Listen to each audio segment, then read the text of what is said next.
almost all the time when I get a new student, one of these mistakes is made, if not multiple, and that's okay. And that's why we're here to make sure that you don't follow these mistakes, or you know what mistakes are, and then you try to avoid them.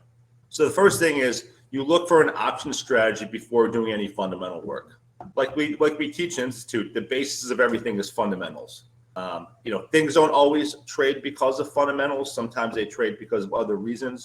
But if you don't do a good fundamental, have a fundamental understanding of a stock, it's a bad idea to trade options because you'll have no idea why things move. So the process though is get a good idea and then see if an option trade makes sense, not vice versa. Because sometimes even if you do the fundamental work, option trades won't make sense for multiple reasons, whether it be liquidity or risk rewards are not good enough. But again, you have to do the fundamental work before you get a good stock idea, or else when you're trying to come up with a price target, it'll be complete guesswork. Second is make sure you understand volatility and how it's priced. What I mean by that is if you're looking at a stock and see what the volatility is, to come up with a pie in the sky price target, is unrealistic, and it just reduces the odds that you're likely to make money. However, I don't want you to get bogged down into the deep mathematics of the Black-Scholes model. I can tell you for a fact, I know more about volatility and options pricing model than anybody in this call. Having said that, if I bought a call on a stock that went down 50%, I will definitely lose money. So that wouldn't help me in that case. So again, make sure you understand volatility and how it's priced and structure a trade. It makes sense in terms of likely volatility. And so again, just get a good understanding of volatility rather than trying to reinvent the wheel. Trading options in dead periods of volatility, that's often a mistake. Options will often look quote unquote cheap when volatility is low. But again, volatility is low for a reason and it's high for a reason. You generally want to trade options with catalysts, and don't confuse low volatility with cheap volatility. In fact, more often than not, when volatility is high, that's when it's cheap. And when volatility is low, that's when it's expensive.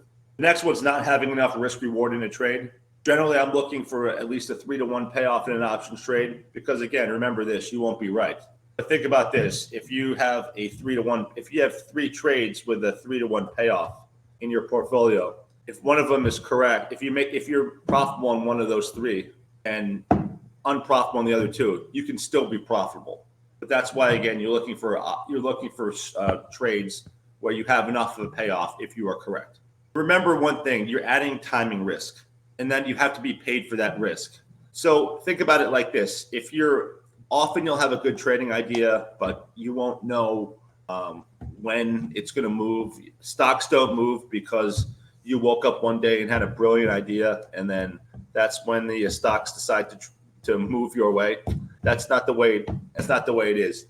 The best example I can think of timing being off is if you ever seen the movie The Big Short. So in The Big Short, if you remember Christian Bale's character, his trade was essentially buying puts on the housing market, and he started buying them in 2004, and he was unprofitable for about three and a half years before he finally made money. And if you remember in that movie, he had to basically shut investors out, and they say put up the gates, where he didn't allow redemptions to his portfolio. And had he not done that, he would have lost all his money, even though he had one of the greatest trading calls in history. But having said that, his timing was way off. So remember this: the market can be irrational for a long time. Even if we go back to a more recent example. During COVID, some of these unprofitable tech names got to astronomical levels. Since then, some of these names have been off 50% plus, if not more. So, but having said that, had you blown all your risk capital in that run up, you wouldn't have had any to actually be profitable when the market's actually corrected. So again, remember your timing is very important. And make sure that you have enough. And this goes into the next point of spending too much money in an options trade. Again, because of your timing and how much capital you're willing to risk on a trade, you're not going to make money every time. The market can be irrational longer than you can be solvent. So remember, you have to be properly risked on your options trades at all times, because again, you need to save capital in case you're wrong for the next time.